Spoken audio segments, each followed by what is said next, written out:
Love, ಪ್ರೀತಿ. ನಿಮ್ಗೇನಪ್ಪ, ಹುಡುಗರಿಗೆ, college ಹುಡುಗರಿಗೆ ಹೇಳ್ತಾ ಇದೀನಿ, ಮದುವೆ ಮಾಡ್ಕೊಂಡಿರೋ ಇರೋ ಹುಡುಗರಿಗೆ, ಇನ್ನ ಮದುವೆ ಆಗ್ಬೇಕಾಗಿರೋ ಹುಡುಗರಿಗೆ ವಾಟ್ ಇಸ್ ಲವ್ ಹೇಳ್ತೀರಾ? ನಾನು ಹೇಳ್ತೀನಿ ನೋಡ್ರಿ. ಬಯಾಲಜಿಕಲ್ ಆಗಿ ಕೆಮಿಸ್ಟ್ರಿ ನಾವು ಯೂಸ್ ಮಾಡಿದ್ರೆ ಡೋಪಮೈನ್ ಅಂತಕ್ಕಂಥ ಒಂದು ಕೆಮಿಕಲ್ ನಮ್ ಬ್ರೈನ್ ಅಲ್ಲಿ ಉತ್ಪತ್ತಿ ಆಗುತ್ತೆ. ಆ ಹುಡುಗಿನ ಇವನು ನೆನೆಸ್ಕೊಂಡ್ರೆ ಸಾಕು, ಆ ಕೆಮಿಕಲ್ ಉತ್ಪತ್ತಿ ಆಗುತ್ತೆ. ಅದು ಉತ್ಪತ್ತಿ ಆದ್ರೆ ಸಾಕು, ಇವನಿಗೆ ಒಂದು ಆಹ್ಲಾದಕರವಾದಂತಹ ವಾತಾವರಣ, ಆವಾಗ್ಲೇ ಮಳೆ ಬಂದು ನಿಂತೋಗಿರೋ ತರ ಒಂದು ಫೀಲ್ ಆಗ್ತಾನೆ ಇವನಿಗೆ. ಆ ಒಂದು ಅವನಿಗೆ ಒಂದು ಎಕ್ಸ್ಪೀರಿಯನ್ಸ್ ಆಗುತ್ತೆ. ಅದ್ರ ಜೊತೆಗೆ ಕಾರ್ಟಿಸಾಲ್ ಅಂತಕ್ಕಂತಹದ್ದು ಒಂದು ಕೆಮಿಕಲ್ ಉತ್ಪತ್ತಿ ಆಗುತ್ತೆ. ಇದರಿಂದ ಅವನಲ್ಲಿ ಪ್ರೆಷರ್ ಉತ್ಪತ್ತಿಯಾಗಿ ರಾತ್ರಿ ಹೊತ್ತು ನಿದ್ದೆಗಳು ಬರಲ್ಲ. ಸಾರಾಯಿ ಕುಡಿದವನು ಯಾವ ರೀತಿ ಅವನ ಕಂಟ್ರೋಲ್ ಅಲ್ಲಿ ಅವನು ಇರಲ್ವೋ ಆ ರೀತಿ ಇವ್ನಿಗೆ ಎಮೋಷನಲ್ ಇಂಬ್ಯಾಲೆನ್ಸ್ ಆಗ್ತಾನೆ. ಅವನ ಬ್ರೈನ್ ಗಿಂತ ಹಾರ್ಟೇ ಜಾಸ್ತಿ ಅವನನ್ನ ಲೀಡ್ ಮಾಡ್ತಾ ಇರುತ್ತೆ.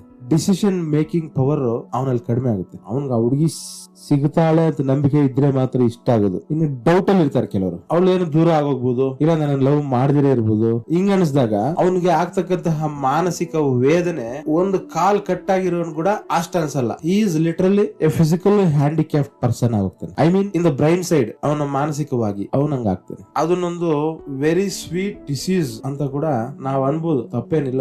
ಎಲ್ಲದಕ್ಕೂ ಔಷಧಿಗಳಿರ್ತವೆ, ಎಲ್ಲಾ ಡಿಸೀಸಸ್ಗೂ. ಆದ್ರೆ ಆ ಹುಡುಗಿ ಓಕೆ ಕೊಡುವುದೇ ಈ ಡಿಸೀಸ್ಗೆ ಒಂದ್ ಮದ್ದು. ಒಬ್ಬ ಮನುಷ್ಯ ಚೆನ್ನಾಗಿ ಓದ್ತಾ ಇರೋನು, ಚೆನ್ನಾಗಿ ದುಡ್ಡು ಸಂಪಾದಿಸ್ತಾ ಇರೋನು, ಈ ಒಂದು ಪ್ರೀತಿಗೆ ಬಿದ್ದಾಗ ಅವನು ವೀಕ್ ಆಗೋ ಸಾಧ್ಯತೆ ಇದೆ. ಕೆಲವು ವ್ಯಕ್ತಿಗಳು ಪವರ್ಫುಲ್ ಆಗೋ ಸಾಧ್ಯತೆನೂ ಇದೆ. ನಾವು ನೋಡಿದೀವಿ ಕೂಡ, ನಮ್ಗೆ ಅನುಭವ ಕೂಡ ಆಗಿದೆ. ಇವ್ರಿಗೆ ಲಾಜಿಕಲ್ ಥಿಂಕಿಂಗ್ ಕಡಿಮೆ ಆಗಿದೆ, ಬರೀ ಎಮೋಷನಲ್ ಬೇಸ್ ಮೇಲೆ ಆಲೋಚನೆಗಳನ್ನ ಮಾಡ್ತಾರೆ. ಪ್ರೀತಿ ಅನ್ನೋದು ನಮ್ಮ ಒಳಗಡೆ ಇರ್ತಕ್ಕಂತಹ ಒಂದು ವ್ಯಕ್ತಿತ್ವ ಆಗ್ಬೇಕೇ ವಿನಃ ಕಂಟ್ರೋಲ್ ಮಾಡತಕ್ಕಂತಹ, ಬೇರೆಯವರಿಗೆ ಬರ್ಡನ್ ಆಗ್ತಕ್ಕಂತಹ ಪ್ರೀತಿ ಆಗ್ಬಾರ್ದು. ಅದು ಪ್ರೀತಿ ಅಲ್ಲ. ನಮ್ಮ ಒಳಗಡೆ ಪ್ರೀತಿ ಅನ್ನೋದು ಒಂದು ವ್ಯಕ್ತಿತ್ವ ಆಗ್ಬೇಕು. ಅದೊಂಥರ ವೈಫೈ ರೂಟರ್ ತರ ವರ್ಕ್ ಮಾಡ್ಬೇಕು. ನಮ್ ಸುತ್ತಲೂ ಇರೋರಿಗೆ ನಮ್ಮ ವೈಫೈ ಕನೆಕ್ಟ್ ಆಗೋ ತರ ಇರ್ಬೇಕು ಪ್ರೀತಿ ಅಂತ ವೈಫೈ. ಈಗಿರುವಾಗ ನೀನು ನಿನ್ನ ಹೆಂಡತಿ ಜೊತೆ ಇದ್ದಾಗ ಅವ್ರನ್ನ ಪ್ರೀತಿಸ್ತೀಯ, ನಿನ್ನ ತಂಗಿ ಜೊತೆ ಇದ್ದಾಗ ಆಕೆನೂ ಪ್ರೀತಿಸ್ತೀಯ, ನಿನ್ನ ತಾಯಿ ಜೊತೆ ಇದ್ದಾಗ ಅವ್ರನ್ನ ಪ್ರೀತಿಸ್ತೀಯ, ನಿಮ್ಮ ಕೊಲೀಗ್ಸ್ ಜೊತೆ ಇದ್ದಾಗ ಅವ್ರನ್ನ ಪ್ರೀತಿಸ್ತೀಯ, ಅಣ್ಣ ತಮ್ಮರ ಜೊತೆ ಇದ್ದಾಗ ಅವ್ರನ್ನ ಪ್ರೀತಿಸ್ತೀಯ. ಐ ಮೀನ್ ಪ್ರೀತಿ ಅನ್ನೋದು ನಿನ್ನ ಮೋಡೆಮ್, ವೈಫೈ ಮೋಡೆಮ್ ಆಗಿರ್ಬೇಕು ಒಳಗಡೆ. ವ್ಯಕ್ತಿತ್ವ, ನಿನ್ನ ಬೇಸ್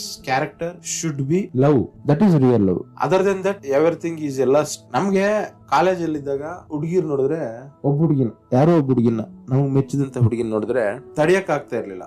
ಏನೋ ಒಂಥರ ಎಕ್ಸೈಟ್ಮೆಂಟ್, ನೆನೆಸ್ಕೊಂಡ್ರೆ ಎಕ್ಸೈಟ್ಮೆಂಟ್. ಅವ್ರು ಮಾತಾಡಿದ್ರೆ ನಮ್ಮನ್ನ ಏನೋ ಖುಷಿ. ಅದು ಮೈಂಡ್ ಮೆಚೂರ್ ಆಗಕ್ ಮೊದ್ಲಿರ್ತಕ್ಕಂತಹ ಒಂದು ಸ್ಥಿತಿ. ಮನುಷ್ಯ ವಯಸ್ಸಾಗ್ತಾ ಆಗ್ತಾ ಅವನು ಬೆಳವಣಿಗೆ ಹೊಂತ ಈ ಭಾವನೆಗಳು ಕಡಿಮೆ ಆಗ್ತಾ ಆಗ್ತಾ ಆಗ್ತಾ ಒಂದು 40-45ನೇ ವರ್ಷಕ್ಕೆ ಬರುವಷ್ಟರಲ್ಲಿ he will become zero in emotional decisions. After 45 years or 40 years, in some cases 35 years, after that age the man starts to think logically because he know what is love and what is not love. ಅವನಿಗೆ ಆ ವಿವೇಕ ಇರುತ್ತೆ. ಆ ವಿವೇಕ ಬೆಳೆದ ನಂತರ ಅವನ ಜೀವನದಲ್ಲಿ ಈ ಹುಡುಗಿ ವಿಚಾರದಲ್ಲಿ ಒಂದು ಗ್ರಿಪ್ ಸಿಗುತ್ತೆ. ಅವನ್ ಆಮೇಲೆ ಯಾರನ್ನು ಲವ್ ಮಾಡಕ್ ಹೋಗುದಿಲ್ಲ, ಮೆಚ್ಕೊಳಕ್ ಹೋಗುದಿಲ್ಲ. ಅವ್ರು ಮಾತಾಡಿದ್ರು ಕೂಡ ಅವನ್ ಕಿವಿಗೆ ಹೋಗ್ತಾ ಇರ್ತಕ್ಕಂತಹ ಮಾತುಗಳು ತಾರ್ಕಿಕವಾದಂತಹ ಒಂದು ಸ್ಕ್ರೂಟ್ನಿಗೆ ಒಳಗಾಗಿ ಆಮೇಲೆ ಡಿಸಿಷನ್ಗೆ ಅವನು ಹೋಗ್ತಾನೆ ಅನ್ನೋದು ಒಂದು ವಾದ.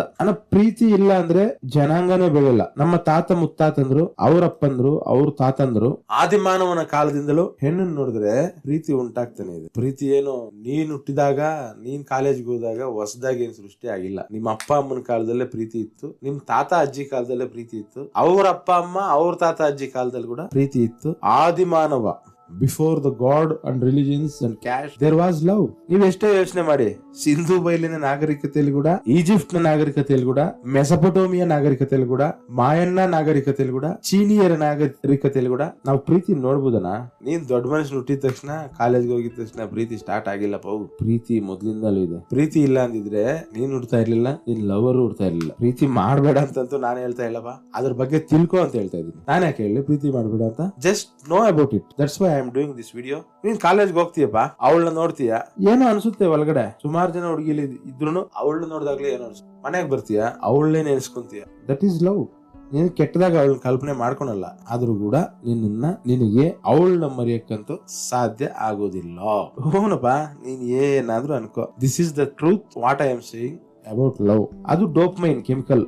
ನೀನ್ ಬುಕ್ ಎತ್ಕೊಂತೀಯ ಓದೋಣ ಅಂತ, ಓದಕ್ಕಾಗಲ್ಲಪ್ಪ, ಅವಳಿಗೆ ನೇಮಕ ಬರ್ತಾಳೆ. ಇನ್ನು ಓದಕ್ಕೆ ತಾನೇ ನೀನ್ ಕಾಲೇಜ್ ಕಳ್ಸಿರಿ ನಿಮ್ಮ ಅಪ್ಪ ಅಮ್ಮ. ಬಟ್ ಭೂಮಿ ಮೇಲೆ ಇರ್ತಕ್ಕಂತ ಪ್ರತಿ ವ್ಯಕ್ತಿನೂ ಈ ಒಂದು ಸಿಚುವೇಶನ್ ಮುಳುಗಿ ಆ ಪೈಪ್ಲೈನ್ ಅಲ್ಲಿ ಆಚೆಗೆ ಬರ್ಬೇಕಾಗಿದ್ದೆ, ಆ ಅನುಭವ ಪಡ್ಕೊಳ್ಬೇಕಾಗಿದ್ದೆ. ಯಾವನ್ ಲವ್ ಮಾಡಿಲ್ವೋ ಅವನ್ ಮೆಂಟಾಲಿಟಿ ಏನೋ ಪ್ರಾಬ್ಲಮ್ ಇದೆ ಅಂತ ಅರ್ಥ. ಯಾರ್ಯಾರು ಲವ್ ಮಾಡಿದಾರೋ ಅವ್ರಿಗೇನು ಪ್ರಾಬ್ಲಮ್ ಇಲ್ಲ ಅಂತ ಅರ್ಥ. ಅವ್ಳು ಲವ್ ಮಾಡಿದ್ರೆ okay. In case if she rejects, what you do? ಅವಳು ರಿಜೆಕ್ಟ್ ಮಾಡಿದ್ರೆ ಏನ್ ಮಾಡ್ತೀಯಾ? ಏನು ಮಾಡಕ್ಕಾಗಲ್ಲ. ನೀನ್ ಅವಳನ್ನ ಮರೆಯಕ್ಕಾಗಲ್ಲ. ಏನೇನೋ ಪ್ರಯತ್ನ ಮಾಡ್ತೀಯಾ, but you cannot reach her, you cannot catch her. Catch ಆಗದಿದ್ದೆ ಒಳ್ಳೇದ್ ಗುರು, ನಿನಗೆ ಆಗ್ಬೇಕು ಆ ಸವಾಸ. ಕ್ಯಾಚ್ ಆಗ್ಲಿಲ್ಲ ಅನ್ಕೋ ನೀನ್ ಅದೃಷ್ಟವಂತ. ಕ್ಯಾಚ್ ಆಯ್ತು ಅನ್ಕೋ ನಿನ್ ಜೀವನ ಕ್ಲೋಸ್, ನೀನ್ ಉದ್ಧಾರ ಆಗಲ್ಲ. ಪ್ರೀತಿ ಮಾಡ್ಬೇಡ ಅಂತ ಹೇಳ್ತಾ ಇಲ್ಲ. ಪ್ರೀತಿ ಮಾಡಿದಾಗ ಆ ಹುಡುಗಿ ಕ್ಯಾಚ್ ಆಗ್ಲಿಲ್ಲ ಅನ್ಕೋ, you are a lucky person. In case if she accepts your love, that is the last day in your life when you are happy. ಅದು ನಿನಗೆ ಕೊನೆ ದಿನ ಜೀವನದಲ್ಲಿ. ಏನಕ್ಕೆ? ಪ್ರಜ್ಞೆ ಇರಕ್ಕೆ. ಪ್ರಜ್ಞೆ ಅವತ್ತು ಹೋಯ್ತು, ನೀನ್ ಮತ್ತೆ ಏನ್ ಮಾಡಕ್ ಆಗಲ್ಲ ಗುರು, ಭಯ ಬಂದ್ಬಿಡ್ತೀನಿ ನಿನಗೆ. ಇವನ್ ರಿಜೆಕ್ಟ್ ಆಗಿರ್ತಾನೆ ನೋಡು, ಅವನು ವರ್ಷನ್ ಅಲ್ಲಿ ನಾನು ಹೇಳ್ತೀನಿ ನೋಡು, ಹುಡುಗಿ ರಿಜೆಕ್ಟ್ ಮಾಡಿರ್ತಕ್ಕಂತಹ ಹುಡುಗ ವರ್ಷನ್ ತುಂಬಾ ಸ್ಟ್ರಾಂಗ್ ಆಗಿ ಅವನು ರೆಡಿ ಆಗ್ತಾನೆ. ಅವನ ಲೈಫ್ ಸ್ಟೈಲ್ ನ ಬದಲಾವಣೆ ಮಾಡ್ಕೊಂತಾನೆ. ಅವನ ಸ್ಟಡಿ ಸ್ಕಿಲ್ಸ್ ಚೇಂಜ್ ಆಗುತ್ತೆ. ಅವನ ಟಾರ್ಗೆಟ್ಸ್, ಅವನ ಆಶಯಗಳು, ಅವನ ಗುರಿಗಳು ಎಲ್ಲ ಬದಲಾವಣೆ ಆಗ್ತವೆ. ಡ್ರೆಸ್ ಸೆನ್ಸ್, ಟಾಕಿಂಗ್ ಸೆನ್ಸ್, ಅವನು ಸೋಷಿಯಲ್ ಆಗಿ ಮೂವ್ ಆಗತಕ್ಕಂತ ವ್ಯವಹಾರಗಳು, ರೂತ್ಲೆಸ್ನೆಸ್, ಅವ್ನು ರೆಡಿ ಆಗ್ತಾನೆ. ಅವ್ನು ಓದ್ತಾ ಇದ್ರೆ ಸಿಕ್ಕಾಪಟ್ಟೆ ಓದ್ತಾನೆ, ಹುಚ್ಚಿನ ತರ ಓದ್ತಾನೆ. ಆಮೇಲೆ ಅವನೇನಾದ್ರೂ ಮೆಕ್ಯಾನಿಕ್ ಆಗಿದ್ರೆ ಜನಗಳಿಗೆ ದುಡ್ದು ಸರ್ವಿಸ್ ಕೊಡ್ತಾನೆ. ಅವ್ನ್ ಗಳ್ಳಪಟ್ಟಿಗೆ ಕೂಡ ದೊಡ್ಡದಾಗ್ತಾ ಹೋಗುತ್ತೆ, ತುಂಬುತ್ತಾ ಹೋಗುತ್ತೆ, ಸಾಕಾಗ್ದಿರೋ ಹೋಗುತ್ತೆ ದುಡ್ಡಲ್ಲಿ. ಇದು ರಿಜೆಕ್ಟ್ ಆಗಿರ್ತಕ್ಕ ಲವ್ ರಿಜೆಕ್ಟ್ ಆಗಿರ್ತಕ್ಕಂಥವನ ವರ್ಷನ್ ನಾನು ಹೇಳ್ತಾ ಇರೋದು. ನಾವು ಸಕ್ಸಸ್ ಆಗಿರೋ ವರ್ಷನ್ ಅಲ್ಲ. ಸಕ್ಸಸ್ ಆಗಿರೋನ್ಗೆ ಹುಡುಗಿ ಎಕ್ಸೆಪ್ಟ್ ಮಾಡಿದಾಳೆ, ಅವಳು ಇವನ್ ನೋಡ್ ನಗ್ತಾಳೆ, ಇವನ್ ಸಂತೋಷ ಪಡ್ತಾನೆ. ಇವನ್ ಗೊತ್ತಿಲ್ಲ ಅವಳು ಇವನೇನು ನಗ್ತಾ ಇದ್ದಾಳ ಇಲ್ವಾ ಅಂತ. ಇನ್ನ ಬೇರೆಯವ್ರ ನೋಡಿ ನಗ್ತಾ ಇದ್ದಾಳ ಅದು ಇವನ್ ಗೊತ್ತಿಲ್ಲ. ಈ ಸ್ಟಾಪ್ಸ್ ಥಿಂಕಿಂಗ್. ಅವನ್ ಗುರಿ ಮುಟ್ಬೇಕು ಅಂತ ಏನಿರಲ್ಲ. ರಿಜೆಕ್ಟ್ ಆಗಿರೋಂದೇ ಜೀವನ ಸ್ಟಾರ್ಟ್ ಮಾಡಿದವನು. ರಿಜೆಕ್ಟ್ ಆಗಿದ್ದ ನೋಡು ಅವನ್ ಕಿಂಗ್ ಆಗ್ತಾನೆ. ಅವನು ಅನ್ಕೊಂಡಿರ್ತಕ್ಕಂಥ ಕ್ಷೇತ್ರದಲ್ಲಿ ಅವನದೇ ಆದಂತಹ ಸ್ಟ್ರಾಟಜೀಸ್ ನ ಯೂಸ್ ಮಾಡಿ ಅವನು ಟಾಪ್ ಲೆವೆಲ್ ಗೆ ಹೋಗ್ತಿರ್ತಾನೆ. After getting top level he will not see or entertain any girl. ಯಾವುದೇ ಹುಡುಗಿನ ಎಂಟರ್ಟೈನ್ ಮಾಡಲ್ಲ, ಯಾರ ಕಡೆ ನೋಡುದಿಲ್ಲ. ನಿಮ್ ಸವಾಸ ಸಾಕು ಹೋಗ್ರಮ್ಮ ಅಂತ ಬಿಡ್ತಾನೆ. ಅವನ ಗುರಿ, ಅವನ ವಿಚಾರಗಳು, ಅವನ ಸೊಸೈಟಿನಲ್ಲಿ ಅವನಿಗೆ ಇರ್ತಕ್ಕಂತಹ ರೆಪ್ಯುಟೇಷನ್, ಹೆಸರು ಎಲ್ಲ ಸ್ಟ್ಯಾಂಡರ್ಡ್ ಆಗ್ತಾ ಹೋಗುತ್ತೆ. ಒಂದು ಲೆವೆಲ್ಗೆ ಅವನು ಹೋಗ್ತಾನೆ. ಯಾಕೆ? ಅವನಿಗೆ ಲವ್ ಫೈಲ್ಯೂರ್ ಆಗಿದ್ದಕ್ಕೆ. Love failure is better than love success. ಈ ಸೀಕ್ರೆಟ್ ನ ನೀವು ತಿಳ್ಕೊಳ್ಳಿ. I am not saying that you should not love. I am just saying when you love, I hope and I wish that love should rejected by her. ಆ love ಆಕೆಯಿಂದ reject ಆಗೋದು ಒಳ್ಳೇದು. ಇವನು king ಆಗ್ತಾನೆ. Anybody can not beat him. ಆಕೆ ಏನಾದ್ರು ಇವನ್ನ reject ಮಾಡಿದ್ರೆ. ಈ ಸ್ಟೋರಿ ನಿಮ್ಗೆ ಲೈಕ್ ಆದ್ರೆ ಸಬ್ಸ್ಕ್ರೈಬ್ ಮಾಡಿ, ಶೇರ್ ಮಾಡಿ, ಲೈಕ್ ಮಾಡಿ, ಕಾಮೆಂಟ್ ಮಾಡಿ, whatever you want do. Friends, ಪ್ರೀತಿ ಅನ್ನೋದು ಒಂದು ಡ್ರಗ್ ಅಷ್ಟೇ. ವಾಸ್ತವತನ ಮರೆಸ್ತಕ್ಕಂತಹ ಒಂದು ಡ್ರಗ್. ಪ್ರೆಸೆನ್ಸ್ ಏನಿದೆ, ಪ್ರೆಸೆಂಟ್ ಏನಿದೆ ಅಂತಕ್ಕಂಥದ್ದು ನಮ್ಮ ಪ್ರಜ್ಞೆಗೆ ಬರ್ದಿರ ಮಾಡ್ತಕ್ಕಂಥ ಒಂದು ಡ್ರಗ್. ಈಗ ಏನ್ ನಡೀತಾ ಇದೆ ಅನ್ನೋದು ಗಮನಕ್ಕೆ ಬರ್ದಿರ ಮಾಡ್ತಕ್ಕಂಥ ಒಂದು drug. So stay away from love, focus on your goals, achieve your goals, succeed in life. Good bye friends.